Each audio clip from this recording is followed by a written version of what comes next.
Jusqu'où peut aller la RDC dans cette Coupe d'Afrique des Nations? Nouveau temps additionnel, les socios, très contents de vous retrouver au beau milieu de la nuit, comme quasiment désormais toutes les émissions de cette Coupe d'Afrique, parce qu'on a envie de réagir à toutes les belles choses qui se passent dans cette CAN. Et on est avec vous pour revenir sur l'élimination des Pharaons face à la RDC qui a fait tomber la Grande Égypte au penalty, qui plus est, ce qui est assez rare. Généralement, quand on va jusque-là avec les Égyptiens, c'est que le piège s'est refermé. Eh ben non, la RDC a survécu. Bonsoir Elton Mokolo. Bonsoir à tous, j'espère que vous allez bien et j'espère que vous allez apprécier ce nouveau numéro. Comment ça va? Écoute, t'es passé par toutes les émotions possibles, hein, ouais. À savoir je te confirme. L'ouverture du score en faveur de la République démocratique du Congo, ensuite l'égalisation de l'Égypte, et là, à partir de ce moment-là, un bras de fer psychologique comme pas permis, avec au final ce dénouement heureux, parce que très sincèrement, moi je voyais l'Égypte passer au tir au but. Donc quand ça arrive au tir au but, je fais ouais, Gabaski va la faire encore une fois, oui. Ça va être terminé. La classique. Et finalement, c'est la République démocratique du Congo qui, en tirant deuxième, se qualifie. Donc c'est un dénouement qui est quand même magnifique. Ça va, on t'a pas trop perdu dans la soirée? Oh, ça va, j'aurais. Moi, j'étais avec tes compatriotes, c'était chaud. Ouais, j'ai cru comprendre ça. Ouais. C'était chaud, mais dans le. Non, mais tu sais. La bonne chaleur. Va falloir me dire quand vous allez sortir la vidéo. Je serai. Demain, on va sortir. Dès que ce sera terminé, on sortira cette vidéo. Je serai la première personne à regarder. Obligé. On sortira cette vidéo dès qu'elle sera terminée pour permettre aux socios congolais d'avoir le débrief de la rencontre et notre petit débat du soir. Et puis demain, on aura la vidéo des supporters. Je peux vous dire que c'était sport. Abdel Kissi. Bonsoir Sam, bonsoir Elton, bonsoir à tous. Comment ça va mon cher Abdel? Ça va, impatient pour que le Maroc rentre en lice dans ses huitièmes de finale, mais très content. Pour, le groupe du Maroc vit bien, visiblement. C'est pas mal. La Congo, la RDC qui se qualifie. Il y a un bon tableau, une bonne partie de tableau. Non, mais... C'était qui le troisième? Ah oui, non, c'était... Namibie. Le troisième. Ah non, il n'y a pas eu de meilleur troisième. Oui, il n'y a pas eu. C'était Tanzanie, Zambie. Exactement, tout à fait. Il n'y a pas eu. Donc on peut se dire qu'il y a peut-être une bonne dynamique pour le groupe du Maroc lancé par le Congo ce soir. C'est vraiment pour te donner un peu de baume au cœur avant le match de mardi, parce que petit piège quand même aussi. C'est la CAN des surprises, donc bon, on verra bien. On en parlera en fin d'émission notamment, vous inquiétez pas. La RDC, pardon, qui est la RDC qui s'est imposée ce soir. Donc au tir au but face à l'Égypte, c'était... Comme on le disait, le scénario piège, ouverture du score, égalisation juste après de l'Égypte. L'Égypte qui tient la deuxième mi-temps, qui t'amène en prolongation, il passe à 10. Donc forcément, ça bétonne, ça tient. À l'expérience, on va au tir au but. Gabaski qui va peut-être nous la refaire comme d'habitude. Eh ben non, finalement non. C'est les Léopards qui ont eu la peau des Pharaons.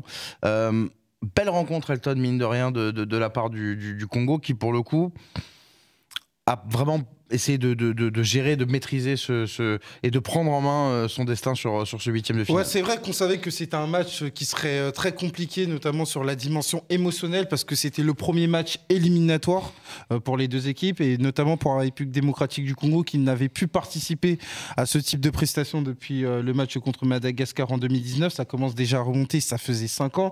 Et donc par rapport à ça, on n'a pas vu une équipe qui a été prise par l'enjeu. Pour moi, c'est un point qui était fondamental, parce qu'on sait que l'Égypte aime bien jouer sur ce ressort psychologique.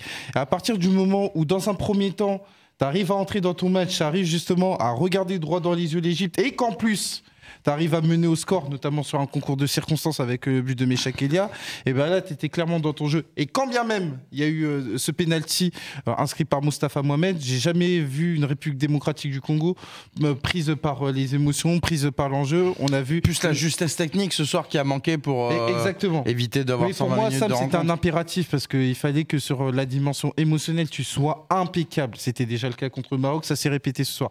Maintenant, c'est vrai que la marge de progression se situe sur ta capacité justement à bonifier tes actions sur les attaques. C'est vrai qu'il y a eu du déchet.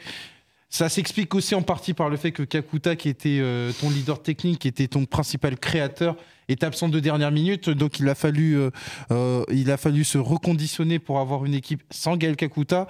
Et je pense que l'équipe, avec la qualification, s'est bien évidemment débrouillée. On peut pas effectivement dire le contraire ce soir, sans dire que c'est, parce que la RDC c'est pas non plus une petite nation d'Afrique, mais sans dire que c'est un exploit, c'est un vrai coup ce soir de la part de la RDC. Donc c'est pour ça aussi qu'il y a autant de mise en valeur de cette performance, parce qu'encore une fois, Abdel, on le disait, mais ce match-là, on avait l'impression, pour les personnes qui ont connaissent la CAN, regardent la CAN depuis des années, ce match-là, on avait l'impression de voir un replay d'un match qu'on connaissait déjà. On savait où l'Égypte voulait amener la RDC, on savait où l'Égypte voulait aller pour être maître de son destin et se qualifier. Et moi, j'étais justement avec les supporters de la RDC, c'est vrai qu'au moment des pénaltys, il y a l'orgueil du supporter où tu dis on va la gagner, mais tu sens quand même que tout le monde sait ce qui va se passer, quelle recette on est en train d'utiliser. Et finalement, le piège, il se referme presque sur les Égyptiens ce soir. Bien sûr. Et tu sais, la pire chose dans le football, c'est quand il y a une sorte de déterminisme ou de fatalité. Comme tu le disais, quand on pressent un certain type de scénario, au final, il arrive, il se répète. Et c'est vrai qu'à la dernière édition, ce scénario-là, il s'est répété vraiment assez souvent. Et c'est intéressant parce que d'ailleurs, Romain Molina, il tweetait, il disait que les CAN changent, mais l'Égypte restait la même. Ouais. Et c'est vrai qu'on avait cette impression-là, comme quoi l'histoire était déjà écrite d'avance. Et c'est bien qu'il y ait un contre-pied face à cette histoire-là, surtout que, moi je suis désolé, mais... Ça sanctionne aussi l'Égypte. Exactement, c'est ce que j'allais dire. Tu peux pas être systématiquement dans le calcul. Et en plus, moi je me souviens, j'écoutais pas mal d'émissions qui parlaient de l'Égypte et qui les mettaient entre guillemets en potentiel favori, et parce que c'est pas une équipe que j'ai grandement suivie sur les dernières années. On disait, mais là attention, il y a un nouveau sélectionneur, ça joue bien au foot, c'est un peu plus intéressant que sous Carlos Queiroz. L'Égypte propose vraiment quelque chose d'intéressant, et apparemment c'est ce qui s'est passé pendant les qualifs, où ils ont envoyé un petit peu de jeu, etc. Moi je m'attendais, je dois dire les choses honnêtement, je m'attendais à un petit peu plus quand même en termes de contenu. On a l'impression qu'une fois que Salah a été entre guillemets, même si le premier match n'est pas génial, hein, c'est mais ça. une fois que Salah est blessé et sort blessé, qu'on se doute que sauf grosse performance si on ne le reverra plus, ils se sont mis en mode survie finalement. C'est ça, parce que même si le problème c'est que même si il y a des circonstances qui vont aller contre eux, typiquement avec le rouge et le premier but encaissé où il y a un petit imbroglio sur la touche ou pas touche, bon au final il s'avère qu'elle a été touchée par un joueur égyptien, donc le but est valable. Ils réussissent malgré tout à rester dans le match. Et il y a plein de configurations où il y a un vent contraire contre cette équipe égyptienne, mais ils arrivent toujours à rester dans le match. Tu ne pourras pas les sortir du match. Mais moi, le truc qui me chiffonne, c'est que, ok, on a compris que psychologiquement, c'est votre compétition. Vous avez le vice, tu sais, les fameuses formules qu'on peut entendre sur l'Égypte. Tout ça, on le sait. Même à un moment, l'exemple flagrant, c'est quand tu vois Ahmed Egazi, le capitaine de l'Égypte, qui va haranguer et qui va limite essayer de sortir Chancel Mbemba de ses gonds. Au moment où Chancel Mbemba prend son carton jaune, tu vois. Donc ça, tu vois, c'est typique les trucs qu'on avait l'habitude de voir. La recette, Voilà, exactement. C'est la recette qu'on a l'habitude de voir avec l'Égypte. Et d'un côté, je me dis, pour une fois, l'Égypte, comment dirais-je, met des ingrédients qui ne correspondent pas au terrain, et au final, le terrain le sanctionne, tu vois. Et en même temps, on en parlera après, et en même temps, c'est beau pour la RDC, parce que moi, je donnais pas cher de leur peau avant la compète, et pour moi, je pense que... Moi non plus, surtout quand ils n'ont pas pris Vital Simba. Ça c'est... Mais tu vois, si on se projette sur le moyen long terme, on aurait pu se dire de base, cette CAN, c'est surtout pour emmagasiner de l'expérience, sortir des poules dans un premier temps, et après, on verra, tu vois.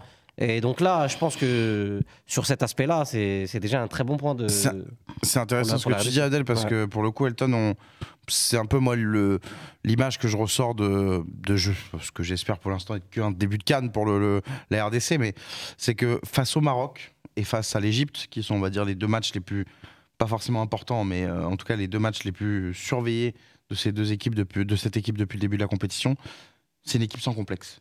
C'est une équipe qui n'a pas eu peur du Maroc, demi-finaliste, qui a ouvert le score à la 2e minute de jeu. C'est une équipe qui n'a pas eu peur de l'Égypte, qui était dans le scénario parfait.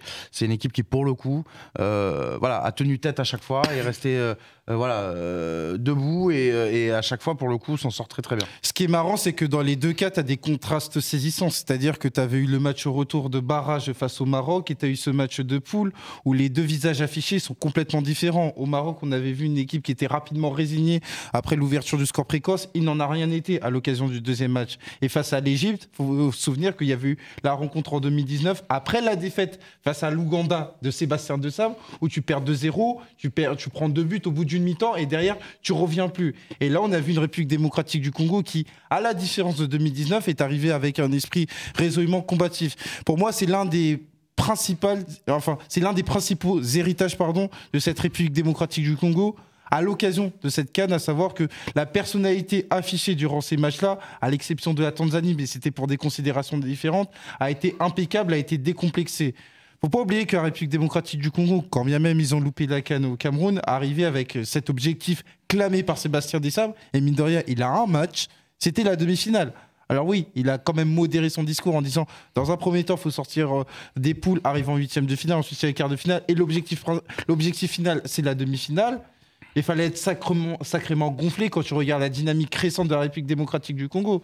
Et c'est bien qu'il y ait eu un écho entre ce qui a été dit publiquement par Sébastien Desabre et même par les joueurs et ce qui a été confirmé sur le terrain. Bon, même si encore une fois, il reste un match pour arriver sur cet objectif. Oui, parce que pour l'avoir assez bien suivi, étant donné que partageait le même groupe de qualification. C'est vrai ça Non mais moi je trouvais même que notamment pendant les qualifs, on avait un petit Congo qui perd à la maison justement contre le Gabon le premier match.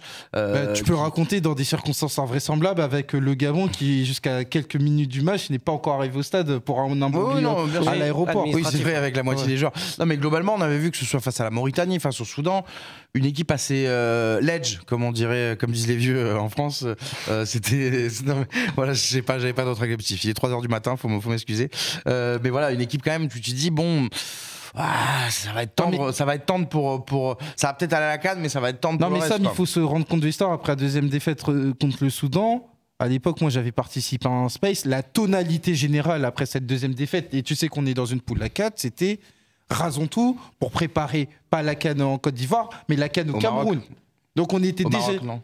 Oui, au Maroc. Oui, t'as dit au Cameroun. Au Cameroun, ouais. Là, tu l'as pas faite. Tu l'as pas fait non plus. La tonalité, c'était quoi? C'était la République démocratique du Congo et mal barré va sûrement louper sa deuxième CAN. Il faut davantage raser, trouver un nouveau sélectionneur parce que Hector Cooper, qui était à l'époque le sélectionneur, avait été viré. Et donc l'idée, c'était quoi? C'était trouver un sélectionneur pour travailler sur la durée et se présenter au Maroc avec une équipe qui soit digne et compétitive. Donc c'est que quelque part, la République démocratique du Congo, je ne reviens pas de loin parce que tu as réussi à redresser ta situation. Mais là, t'es limite en avance sur ce que tu avais projeté. T'es limite en avance parce que c'est... Attention, c'est souvent le problème des CAN, c'est que dans les projets à long terme, comme on le dit souvent, les CAN, c'est des dynamiques, donc tu peux être en avance ou en retard, mais... Tu peux être en avance, Sébastien Desabre. C'est là où ce sera dur à l'après, mais bon, l'après, on est encore loin de l'après, on l'espère. Il avait encore martelé, quand Sébastien Desabre a été nommé par le ministère des Sports congolais, c'était avec l'objectif de la CAN 2025. Donc ce résultat est bienvenu, ce résultat te permet d'avoir un socle, une équipe pour pouvoir se dire qu'au Maroc, pour peu que, encore une fois, on sait très bien qu'en Afrique, les dynamiques sont très fragiles. Si tu arrives notamment à maintenir cette dynamique, tu peux nourrir beaucoup plus d'ambition au Maroc. Mais là, pour l'instant, on profite de la Côte d'Ivoire. Sachant qu'il y aura Maroc et États-Unis qui vont se suivre assez vite. Donc il y aura beaucoup d'échéances avec 10 équipes qui peuvent se qualifier au mondial. On va dire que pour les prochaines campagnes de qualification, c'est fini un peu les statuts. On disait il n'y a que 5 places, ça va être compliqué. Tout le monde pourra jouer sa chance, on va dire, dans les équipes de seconde zone, un peu comme peuvent l'être la RDC notamment. Quand je dis seconde zone, c'est derrière les 5-6 qui sont habituellement au mondial. Il y a quelque chose que vient de dire Elton que je trouve très intéressant. Abdel, il a parlé d'équipe aujourd'hui congolaise. Et c'est vrai que globalement, quand on veut ressortir des performances individuelles sur les premiers matchs, on peut, mais il y a peu de régularité. Ce qu'on retient, c'est surtout un vrai groupe, notamment incarné par Chancel Mbemba, qui est un peu, depuis le début de la CAN, le leader est en première ligne. Mais globalement, c'est vraiment ça aussi qu'on ressent. C'est un vrai collectif qui est en train de performer. Parce que dans cette équipe, Kakuta est absent ce soir. On a un Bakambu qui n'a pas encore commencé sa CAN. On a un Banza qui est sur le banc, qui se contente de miettes. Enfin bref, quand on fait le bilan, on se dit qu'il n'y a pas forcément d'hommes très très forts dans ce début de CAN. On n'est pas comme la Guinée équatoriale avec un Soué qui est déjà à 5-6 buts. Mais globalement, ça marche bien. Et c'est ce qui est intéressant aussi dans le travail de Desabre, c'est que le collectif aujourd'hui est capable d'être intéressant sur cette Coupe d'Afrique. C'est aussi le lot des compétitions internationales, parce que vu que ça se passe sur un moment ponctuel, des fois, tu as des groupes qui se créent au fil de la compétition. Ça me fait un petit peu penser au Cameroun 2017 avec Hugo Bross, qui d'ailleurs est sélectionneur de l'Afrique du Sud. Où pareil, tu n'avais pas un groupe... Et Tailleur aussi. Comment? Et Tailleur aussi. Hugo Bross. Ah, ok. Voilà. Il est 3h du matin encore, il faut en rappel, c'est important. On n'en voudra pas. Non mais oui, et le Cameroun c'est un bon exemple parce que c'est vrai qu'individuellement, Peut-être à part Toko Ekambi, il fait une bonne CAN, Aboubakar aussi, mais il n'y a pas de joueur vraiment qui sort du lot. C'était vraiment une équipe. Bien sûr, je précise. Oui, bien sûr, bien sûr. Les Camerounais qui nous écoutent aujourd'hui. C'était vraiment une équipe programmée pour une sorte de mission commando. Et je l'avais tweeté tout à l'heure. C'est vrai que, encore une fois, je me répète, mais moi, je vais être honnête. La RDC, pour moi, s'ils sortaient ne serait-ce que du groupe, c'était déjà bien, tu vois. Et c'est vrai que tu as l'impression qu'au fil des matchs, et ça, c'est quelque chose que j'ai remarqué, notamment sur la deuxième mi-temps contre le Maroc, c'est que au fil des matchs, eh ben, tu prends confiance, et plus tu prends confiance, plus tu sens qu'il y a un vrai groupe, il y a une vraie osmose qui se crée dans le groupe. Parce qu'encore une fois, il faut rappeler le contexte. Et là, je parle sous le contrôle d'Elton. Tu vois, 2017, je pense qu'à ce moment-là, tu fais partie des outsiders potentiels pour aller loin. Tu fais d'ailleurs une très bonne phase de poule. Tu bats le Maroc. Tu bats la Côte d'Ivoire aussi, il me semble, à vérifier. En 2017, tu fais 2-2. 2017, ouais, c'est le match nul, ouais, c'est le match nul, mais tu mènes 2-0, il me semble. C'est ça. Et non, c'est 2-1, tu mènes. 2-1. Et tu fais un très bon début de CAN, et au final, tu t'inclines contre le Ghana en quart. Exactement. Et comment dire. Et à ce moment-là, tu te dis qu'il y a beaucoup de joueurs qui étaient dans la fleur de l'âge, et ça allait peut-être récompenser une génération qui arrivait à l'époque. Ce qui est marrant, c'est qu'à l'époque, la République démocratique du Congo est 25e nation FIFA devant les Pays-Bas. Ce qui est fou. Et après, comme pour juste continuer ton propos, arrive pour moi la rupture, notamment au niveau de la performance, et ce choc contre la Tunisie. Exactement. Tu mènes 2-0, tu es quasiment en Russie, et la Tunisie remonte, et derrière, s'en est suivi notamment une période de trou noir pour la République démocratique du Congo. C'est important ce que tu dis, parce que moi, j'entendais pas mal de Congolais en parler dans des spaces, et même avant, c'est un traumatisme. C'est exactement, c'est ce moment-là, ce match-là. Parce que c'est après la CAN 2017 où, même si tu te fais éliminer un peu tôt, compte tenu des ambitions que tu avais, tu étais quand même sur une bonne dynamique, tu vois. Et ce match-là, c'est vraiment le moment charnière dans l'histoire récente du football congolais, en tout cas pour l'équipe nationale. Et c'est vrai que tout ce qui s'en est suivi après, c'est un trou noir assez important. Et justement, ce genre de match où tu mènes 2-0, tu vois, mentalement, il faut que tu aies les reins assez solides pour ne pas paniquer et pour garder ton avance. Et c'est ce qui s'est passé un petit peu, justement, sur le match de ce soir. C'est que tu mènes 1-0, tu te fais rattraper tout de suite après. Et là, je me dis, là, mentalement, il y a le gap que tu passes qu'il ne faut pas... Tu vois. Et c'est là où je me dis, peut-être que l'Égypte est vraiment en train de les manger sur cet aspect-là. Et au final, surtout que tu te fais avoir sur une demi-erreur, parce que c'est vrai que le penalty, il est sifflable, hein, on ne va pas remettre en question la décision, mais... l'arbitre va le chercher, quoi. C'est une demi-erreur, but, quoi. Et ça symbolise l'Égypte. Tu peux vite perdre pied dans ce genre de scénario. Et c'est là où c'est important, encore une fois, quand on parle de gestion des émotions, c'est quand le vent est contre toi et quand ça se passe bien aussi. Tu vois, quand ça se passe bien aussi, comment est-ce que tu vas gérer ton avance? Comment est-ce que tu vas gérer tes intentions de jeu? Est-ce que tu vas continuer de regarder l'Égypte droit dans les yeux, ou est-ce que tu vas tout de suite être dans l'attente pour essayer de conserver le score? Et ce que j'ai bien aimé, c'est qu'en deuxième mi-temps, moi après évidemment il y a le rouge égyptien qui aide pas mal, mais plus le match avançait et plus la RDC prenait confiance. Et on n'est pas dans le genre de configuration où la RDC a fait un match héroïque en tenant son bloc, où défensivement il y a pas mal d'arrêts, etc. On n'était pas du tout dans ce genre de configuration. On était dans une configuration où l'Égypte, en tout cas, a essayé d'imposer un vrai défi psychologique, parce que dans le jeu, on va pas se mentir, on n'a pas vu grand-chose sur ce match-là, mais tu as l'impression qu'à chaque fois, il y a des momentum, il y avait des rounds d'observation à chaque fois. Donc à un moment donné ça joue, et à un moment donné ça se regarde à chaque fois, et on essaye de voir qui va prendre le pas. Et moi j'ai trouvé ça très intéressant, parce que le Congo n'a pas été en dessous sur cet aspect-là, en tout cas sur l'aspect mental. Et juste pour terminer là-dessus, c'est là où c'est intéressant, c'est que tu te dis, peut-être dans l'un des moments les plus compliqués aujourd'hui dans l'histoire récente du football congolais, et Elton en parlera mieux que moi, notamment ce qui se passe côté fédération, etc. Franchement, réaliser ce type de performance, en tout cas, je le répète, sur l'aspect mental, c'est fort, c'est vraiment fort. Il faut saluer le travail de Sébastien Dessat, bien sûr, baroudeur un peu du continent africain, parce qu'il a entraîné beaucoup de clubs, quelques sélections également. Il avait fait juste une petite pause française avec Niort, pas super bien fini pour le coup, même s'il n'avait pas eu, il me semble qu'il n'a pas de si mauvais résultats à Niort, lui. Je crois qu'il est maintien en Ligue 2. Je crois qu'il est maintien en Ligue 2, et c'est justement quand il part l'an dernier qu'il y a la saison catastrophe. Gros coup de chapeau à lui, Elton, parce que pour le coup, en quelques mois, il a réussi à tirer le meilleur de son groupe. Et surtout, j'ai envie de poursuivre ce que disait Abdel il y a quelques instants, il a réussi à en créer un, surtout de groupe. Il a ressuscité une sélection. Ce qui n'est pas rien, parce que j'ai évoqué la dynamique récente du football congolais. La dynamique récente de la sélection nationale, c'était pas une dynamique qui te laissait augurer des choses très optimistes, à commencer par cette qualification en Côte d'Ivoire. Il ne faut pas oublier qu'il a eu un rôle, à savoir sélectionneur-manager, ce qui est quand même un rôle qui est très important.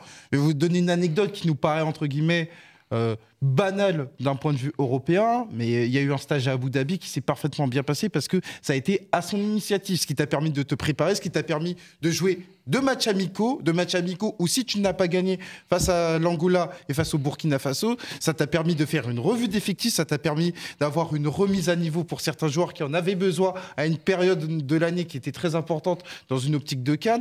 Donc ça, c'est des acquis qu'il a pu avoir. Et ensuite, c'est un leader de groupe. C'est un leader de groupe parce que moi, ce qui m'intéresse quand on parle de Sébastien Desailly, c'est qu'il influe par ses choix, il a une autorité tactique. Oui, parce que sa lecture des matchs, elle est bonne aussi. Hein. Attention. Même si parfois, je reste sur ma faim sur certains choix. Mais maintenant, c'est des choix de manière ponctuelle. Ouais. Mais pour parler d'autorité tactique, il y a eu notamment le fait que Inonga, ce soir, qui rentre en deuxième période à la mi-temps, c'est un joueur qui est très important, mais c'est un joueur qui évolue en Tanzanie.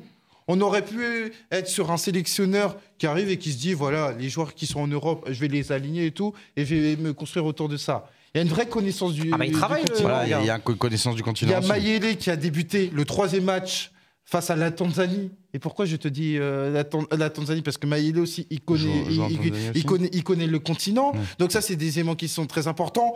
Piquel, qui joue à Cremonese, 2e de série B, c'est un titulaire en sélection, ça pourrait faire sourire. Sauf que le joueur est performant et il a eu de la continuité avec Sébastien Desailly. Donc tout ça aboutit au fait qu'à Passy d'ailleurs, qui est le héros du soir. Passy qui joue à Rodez. Donc tout ça contribue au fait que il y a une connaissance du groupe, il y a une connaissance notamment du contexte africain, des éléments qui peuvent être très importants et qui contribuent au fait qu'il y a des dynamiques qui sont exploitées de manière positive par Sébastien Desailly et qu'aujourd'hui, il y a un quart de finale avec élimination de l'Égypte. Donc pour moi, c'est l'artisan principal du renouveau de la sélection congolaise parce qu'aujourd'hui, on peut le dire très clairement, la République démocratique du Congo est de nouveau dans le grand concert des équipes africaines. Alors maintenant, il faut aller dans le dernier carré pour davantage valider ça, mais c'est un retour qui est très important dans la perspective de quoi? Dans la perspective de la CAN au Maroc et surtout de la qualification Coupe du Monde, où tu sais que tu es dans la poule du Sénégal, avec notamment ce match au mois de juin. Ouais, mais avec, encore une fois, une chance de pouvoir passer au barrage. Après, il faudra un sacré concours de circonstances. Faut être le meilleur deuxième. Il faut terminer premier. Faut être le meilleur deuxième. Tu pars du principe qu'il faut terminer premier. Oui, voilà, c'est mieux, toujours. Abdel, tu veux rajouter quelque chose sur De Sabre ou on passe direct, on se projette un peu sur la suite? Je vais bien parler de l'après, ouais. Parce que De Sabre, je pense qu'on en a déjà parlé déjà sur le match contre non, mais Maroc. Je sais que t'aimes bien le monsieur, donc c'est pour ça que je oui, je me suis dit, si on a une ou deux... Non, parce qu'en rigolant, si on a un petit ajout... En rigolant en off, on compare souvent à Hervé Renard et il y a des choses dans son parcours qui font beaucoup penser à lui et c'est respectable ce qu'il fait, vraiment. Effectivement. Et justement, on peut se poser la question de jusqu'où va-t-il aller avec cette équipe de la RDC, qui est, on va le dire... qui peut l'être. C'est pour ça qu'on va poser la question. Ça peut être la belle surprise de cette CAN. Il y a également pour l'instant encore des équipes qui peuvent prétendre, on va dire, à ce titre-là, si la Mauritanie va loin, si le Cap-Vert va loin, même l'Angola, qui est déjà un quart de finale, on peut avoir. Mais c'est vrai que la RDC, avec tout ce qu'on vient de dire depuis une vingtaine de minutes, il y a un an, on se disait, ils vont même pas faire la CAN, quoi. Et au final, pourtant c'est une grosse nation du continent africain, et au final, ils font la CAN. Ils ont un tableau... je dirais pas dégagé parce qu'il faut quand même jouer la Guinée. Il faut jouer la Guinée. Mais voilà. Quand on sait les potentiels adversaires qui auraient pu avoir en quart de finale, sans manquer de respect à la Guinée-Conakry, c'est plus abordable de jouer la Guinée que certains très très gros. Globalement, il y a quelque chose à faire. Ah bah bien sûr. De toute façon, moi je le dis souvent, c'est pas parce que tu avais un objectif initial que tu n'as pas le droit de faire évoluer cet objectif-là si tu en as les moyens, tout simplement. Et puis la RDC, ça reste un grand nom en Afrique, ça il faut pas l'oublier. Même si aujourd'hui même si sur les dernières années... C'est vrai qu'il y a une résonance particulière parce que tu fêtes les 50 ans de 74 avec notamment cette élimination, avec notamment le fait d'avoir éliminé l'Égypte en 74. Oui, quand tu élimines l'Égypte, tu vas au bout, c'est ce qui me semblait. Donc oui, il y a une caisse de résonance qu'il ne faut jamais négliger. Et puis après, pour essayer de me projeter sur la potentielle fin de cette CAN et même pour aller un peu plus loin, évidemment que dans un premier temps, le tableau il est ouvert. Et vu ce qu'ils sont en train de montrer petit à petit, si la RDC fait dernier carré, voire plus, ce serait une performance exceptionnelle. Et ça permettrait de construire des bonnes fondations pour l'après. Et moi, ce qui m'intéresse, c'est l'après. Parce qu'aujourd'hui, tu le sais très bien aussi, Sam, tu suis beaucoup ce qui se passe en Afrique. Les fédérations, même j'ai envie de dire, les nations africaines, d'un point de vue plus global, ça leur arrive de faire des coups. Ça leur arrive d'avoir ce qu'on appelle des parenthèses enchantées, tu vois. On salue nos amis algériens. On salue nos amis algériens, on salue nos amis camerounais. Parce que je te parlais du gros boss tout à l'heure. Mais qu'est-ce qui se passe après la CAN 2017 ? Il y a des résultats qui sont un peu moins bien. Hugo Bross est éjecté et le Cameroun ne se qualifie pas à la Coupe du Monde 2018. Ah oui. Mais il se qualifie pas en Coupe du Monde 2019. Il se qualifie pas en Coupe du Monde 2018, tu vois. Donc c'est bizarre pour un champion d'Afrique de même pas faire le. Et moi c'est ça qui m'intéresse. Même si c'est devenu une malheureuse coutume pour le coup. Et moi c'est ça qui m'intéresse, tu vois. Et à chaque fois, parce que moi j'aime bien avoir une vue d'ensemble. Et moi j'ai l'impression à chaque fois qu'on perd de vue l'essentiel. Pour moi l'essentiel, c'est bien d'avoir un sparadrap comme Sébastien Desabre qui va à son niveau faire des bonnes... Parce que moi, je l'ai toujours dit, contexte ou pas contexte, le coach, il peut faire des choses à son niveau. Là, c'est ce qu'il est en train de démontrer petit à petit. Mais il faut que derrière ça suive. Tu le disais tout à l'heure en off, il n'y a pas de président encore actuellement à la fédération. Il faut que ça structure petit à petit. Et puis surtout, on ne le dit pas assez, mais en RDC... Non seulement il y a une diaspora très très très importante par rapport aux binationaux, et puis il y a un vivier, c'est un pays de plus de 100 millions d'habitants. Bien sûr. C'est un pays qui a deux grands clubs en son sein, l'AS Vita Club et le TP Mazembe. Donc aujourd'hui, c'est pas normal que la fédération ne se structure pas un minimum, que ce soit dans les catégories de jeunes ou que ce soit dans le football de club, tu vois. Pareil, toi, tu connais bien le Gabon, je sais que pendant un moment, il n'y avait même pas de championnat, tu vois. C'est des problèmes qui... Non, c'était pas pour... Là, on passe encore une étape. C'était pas pour envoyer une petite crodonnée, c'était pour citer des exemples. Non, parce que... C'est factuel.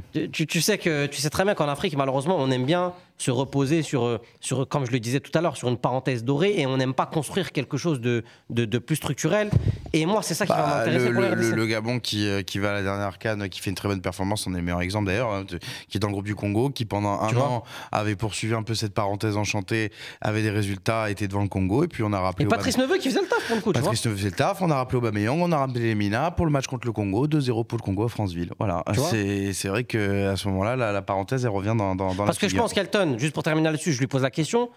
Ah d'accord, ok, bah j'y vais, hein, si tu veux. Je suis pas là pour répondre aux questions. Non, mais je pense que si Elton, tu lui demandes aujourd'hui à choisir entre faire une bonne CAN, mais pour que ça se poursuive derrière, et la deuxième option, faire une bonne CAN, même pourquoi pas aller en finale et que ça ne suive pas derrière, je pense que Elton, il préfère s'arrêter en quart que, voilà, effectivement, qu'une parenthèse. Tu vois ce que je veux dire ? Enchantée, encore une fois. Beaucoup de parenthèses enchantées. Allez, Elton, je parle aux supporters en plus de l'éditorialiste. Jusqu'où tu penses qu'ils peuvent aller, ces léopards ? On rappelle potentiel quart de finale contre la Guinée-Conakry, potentiel demi-finale contre le Sénégal, la Côte d'Ivoire, la Mauritanie ou le Cap-Vert. Donc Sénégal-Cap-Vert. Je le reprendrai peut-être dans la gueule dans quelques jours. Mais voilà, globalement, il y a notamment potentiellement le Sénégal ou le pays hôte qui se dresse devant eux en demi-finale, mais il y a un tableau qui est jouable, on a l'impression quand même. Bah pour moi, la République démocratique du Congo peut aller au bout. Ah oui ? Bah oui, peut aller au bout. Je fais à un moment donné, quand tu es parmi les 8 meilleures équipes... T'as vu, t'as quand même provoqué un petit...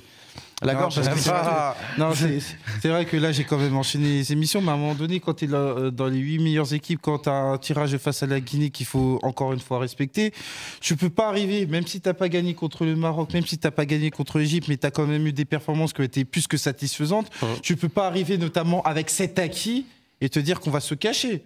Et c'est pas une manière de mettre la pression à la République démocratique du Congo. Moi, je dis, il faut absolument pas de relâchement. Et je pense que Sébastien Desabre, il va leur faire passer le message. Mais qu'à côté de ça, précisément parce qu'il y a eu ces performances-là, aujourd'hui, la République démocratique du Congo ne peut pas échapper à ça, à savoir aller au bout. C'est la principale mission de la République démocratique du Congo. Alors, aller au bout, ça peut avoir plusieurs manières. C'est-à-dire, si tu arrives en finale, tu es allé au bout. Et aller au bout, c'est aussi gagner le titre. Moi, je te dis qu'aujourd'hui, la demi-finale est un objectif qui est abordable, Après, quand tu arrives en demi-finale, derrière, c'est la finale. Donc aujourd'hui, l'idée du côté de la République démocratique du Congo, c'est sûrement pas de s'arrêter en plein chemin, mais d'avoir une vision où le 11 février, la République démocratique du Congo peut être une nation qui peut être présente pour la finale de la CAN au stade Ouattara. C'est dit dans le club des 5 à 3h du matin. J'ai dit avec conviction ou pas? Ouais, conviction, avec conviction. J'aime bien. Donc, voilà, moi aussi j'aime bien ce moment de mouillage, comme on dit. Non, surtout que c'est une CAN plein de surprises, hyper ouverte. Pourquoi se fixer des limites à un moment donné? Oui, non, c'est assez bien dit. On va bientôt conclure l'émission. Juste avant, je voudrais quand même juste qu'on te dise un mot sur l'Égypte, parce que mine de rien quand même, depuis 2018, alors oui, il y a la finale au Cameroun contre le Sénégal où l'Égypte passe très très près de remporter la CAN, c'est vrai, mais la Coupe du Monde 2018 est un échec, la CAN 2019 à la maison est un fiasco, oui. Tu n'as pas fait la Coupe du Monde 2022, tu sors encore en 8e de finale. Au moment où on pensait que l'Égypte allait, notamment avec Mohamed Salah, même s'il a été blessé sur cette CAN, revenir finalement Abdel au premier plan, on voit une équipe qui nous déçoit de plus en plus finalement. C'est ça, parce que tu vois. Même si tout ce qu'on a dit au début de l'émission est valable, hein, l'Égypte reste l'Égypte, oui, le mais vice, même, etc. Exactement. Mais force est de constater que la recette, elle a marché la dernière CAN, mais globalement, sur les 5-6 dernières années, elle apporte plus d'échecs qu'autre chose. C'est ça, parce que ce qu'on oublie de dire, c'est que cette Égypte, entre guillemets, qui se caricature parfois un petit peu dans ce côté, voilà, on va essayer de faire craquer l'adversaire sur l'aspect mental, etc. C'était pas forcément le cas quand tu regardes dans le milieu des années 2000. Au milieu des années 2000, l'Égypte, notamment de Hassan Shihata, c'était une équipe totalement différente. C'était une équipe qui jouait au ballon, avec évidemment une génération dorée que je ne vais pas citer ici. Et on oublie de dire que cette équipe est avant tout une grande nation de football. Avant d'être une équipe difficile à jouer sur le plan mental et sur le plan psychologique, on l'oublie. C'est une grande nation de football. C'est l'équipe la plus titrée sur le continent africain.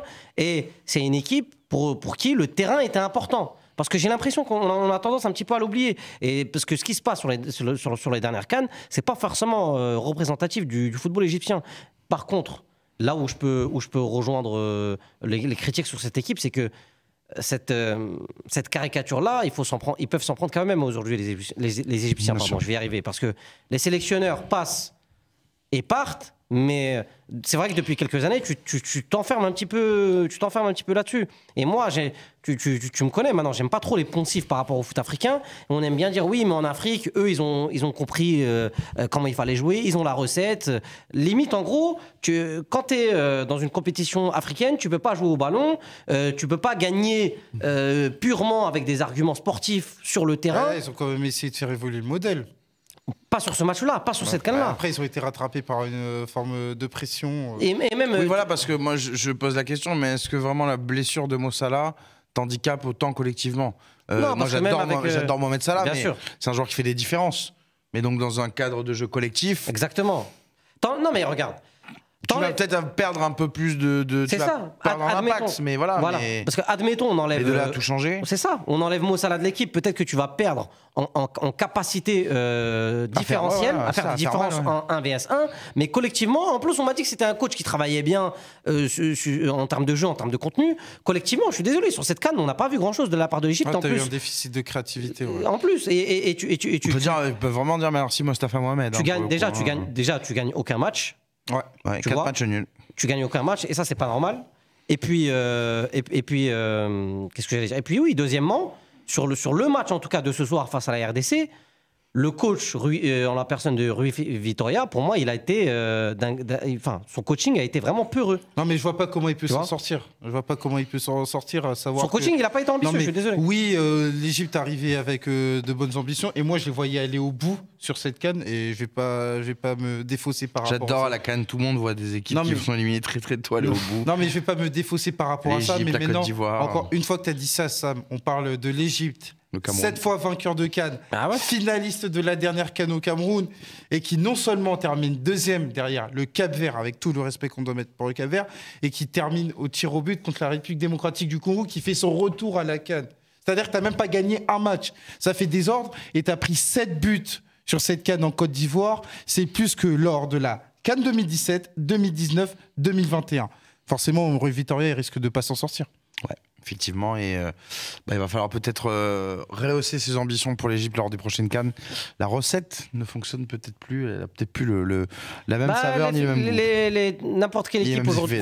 Il y a beaucoup d'équipes aujourd'hui en Afrique qui travaillent. Ça suffit plus d'être dans cette recette. Mais moi, je vais vous dire, c'est pas le cas forcément de l'Égypte. Enfin, je m'y connais pas assez sur le travail de fond de la fédération égyptienne, mais je trouve que cette CAN, pour l'instant, met une bonne leçon à ceux qui estiment que le poids du maillot est supérieur au travail de fond. Je pense à nos amis, aux 2 dernières vidéos de la chaîne, en fait, l'Égypte et le Cameroun. Voilà, à un moment donné, le poids du maillot, c'est bien. Non, mais voilà, je ne vais pas dire le terme parce qu'il est un peu vulgaire, mais aimer trop se regarder dans la glace et regarder ses ouais, je comprends ce que tu veux dire. Voilà, n'a jamais fait gagner. Et puis même, ils ont un championnat qui décline aussi. On sait que c'est l'une de leurs forces. Donc, ceci explique peut-être cela. Après, Al-Ahly a remporté avec des champions. Oui, mais je veux dire. Oui, c'est ce qui n'est pas rien. Ouais. Le Real gagne la Ligue des Champions il y a 2 ans, c'est pas pour autant que la Liga est exceptionnelle depuis 2-3 saisons. Al-Ahly, on sait que c'est une équipe phare du continent, quoi qu'il arrive. Bon, on va quasiment s'arrêter là, mais quand même un petit temps additionnel, du temps additionnel.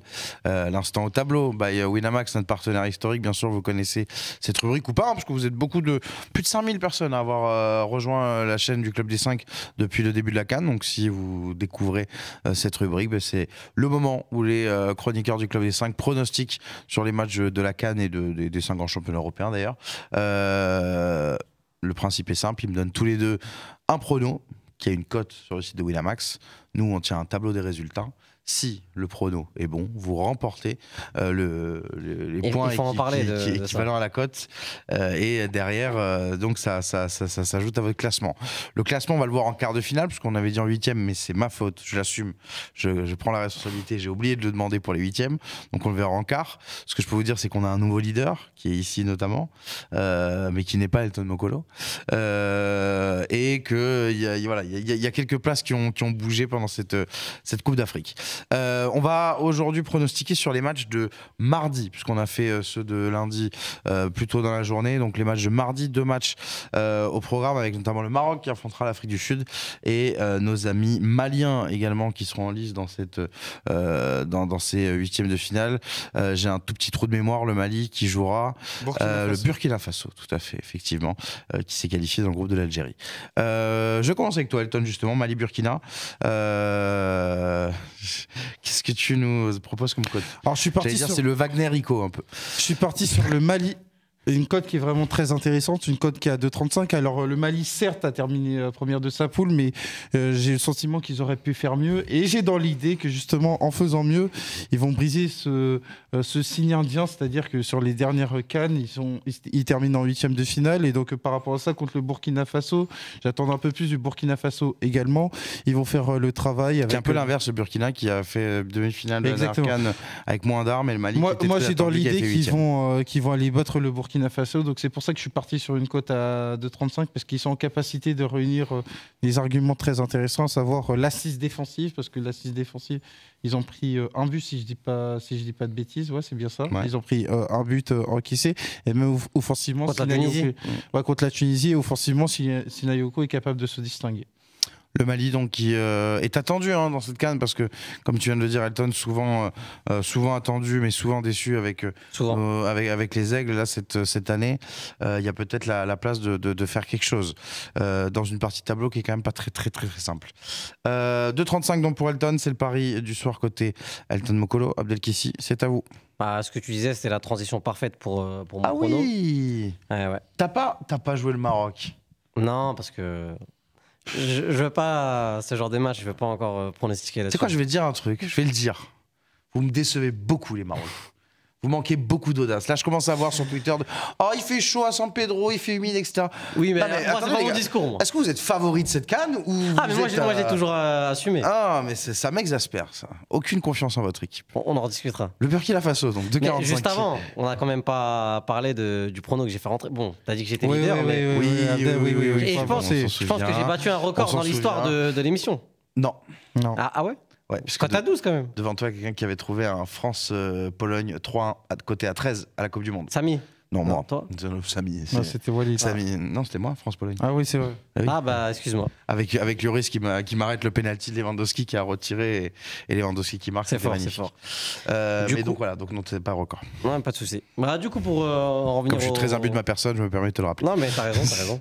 Et pour en revenir au prono, alors justement, moi c'est un petit peu l'inverse d'Elton parce que le Mali c'est très prometteur à chaque fois et puis sur les dernières années ça travaille plutôt bien avec la formation, etc.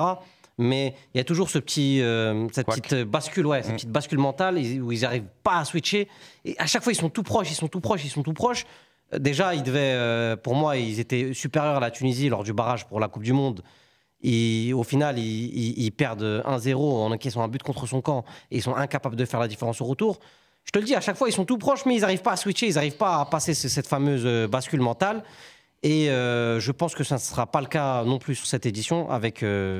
notre ami Eric Schell, qui fait plutôt du bon boulot, je trouve. Mais voilà, je pense que c'est typiquement la configuration dans laquelle le Burkina sera meilleur sur l'aspect mental. Et donc qualif, pas victoire. Oui, exactement. Et donc moi, je vois une qualification du Burkina. Et c'est pour ça que j'ai bien précisé qualif, parce qu'il y a moyen aussi qu'on passe en prolongation en tir au but. Je vois bien ce genre de scénario-là. Et puis, je trouve que le Burkina est une équipe vraiment expérimentée sur les CAN. Sur les dernières années, donc je vois bien le Burkina passer. Demi-finaliste, effectivement, plus, au Cameroun il y a 2 ans, battu par le vainqueur, le Sénégal. 2,45 le Burkina, donc, qui, dans ce match face au Mali, tentera de poursuivre, de refaire un beau parcours, comme il y a 2 ans, comme en 2013, comme souvent. Quand une fois, 2015 aussi, je crois, ils sont la Tunisie en quart. Ouais. Non, en quart c'est... 2017, pardon. Ouais, parce que c'est la Guinée équatoriale. C'est la Guinée équatoriale, c'est possible. Il me semble. Oui, c'est fort probable. 2,45 donc pour Abdel. Bien sûr, je vous rappelle, parce que je crois que j'ai oublié de le dire, et il est 3h du matin, on va me le pardonner, mais jouer comporte des risques.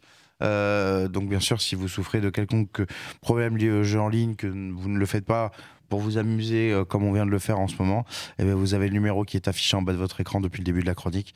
Vous n'hésitez pas à contacter des personnes qui pourront vous aider. Voilà pour le temps additionnel du Club des 5, ce nouveau temps additionnel consacré à la RDC, à la qualification. La belle surprise de cette CAN, jusqu'où peuvent-ils aller? On vous pose la question, vous donnez tous vos avis bien sûr dans les commentaires. Vous n'hésitez pas, je me permets encore de vous remercier pour votre fidélité depuis le début de la CAN, avec des scores incroyables. Restez branchés, il y a pas mal de contenu qui arrive encore là sur les 2 prochains jours. Mon petit doigt me dit qu'on va continuer à parler des RDC.